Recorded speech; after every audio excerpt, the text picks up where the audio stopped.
ప్రజల సమస్యల నుంచి కాంగ్రెస్ పార్టీ మేనిఫెస్టో సిద్ధమైందని ఆ పార్టీ అగ్రనేత రాహుల్ గాంధీ అన్నారు. లోక్సభ ఎన్నికల మొదటి దశకు ఒకరోజు ముందు రాహుల్ గాంధీ వీడియో సందేశం విడుదల చేశారు. ప్రస్తుతం జరుగుతున్న సార్వత్రిక ఎన్నికలు సాధారణ ఎన్నికలు కావని, రాజ్యాంగాన్ని, ప్రజాస్వామ్యాన్ని కాపాడే ఎన్నికలని పేర్కొన్నారు. ఈ దేశ శ్రామికులే కాంగ్రెస్ పార్టీకి వెన్నెముక అని చెప్పారు. కాంగ్రెస్ పార్టీ అధికారంలోకి వస్తే పేద కుటుంబానికి చెందిన మహిళలకు సంవత్సరానికి ₹1,00,000, రైతులకు ఎంఎస్పీ యొక్క చట్టపరమైన హామీతో పాటు కార్మికుల వేతనం కనీసం ₹400 ఉండేలా చూస్తామన్నారు. అగ్నివీర్ పథకాన్ని తొలగించడంతో పాటు జీఎస్టీ వ్యవస్థలో ఉన్న లోపాలను పరిష్కరిస్తామని రాహుల్ గాంధీ తెలిపారు.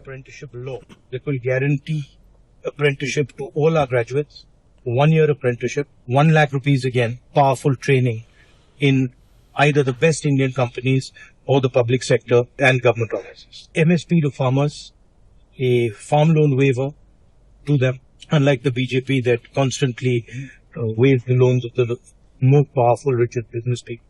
Minimum wage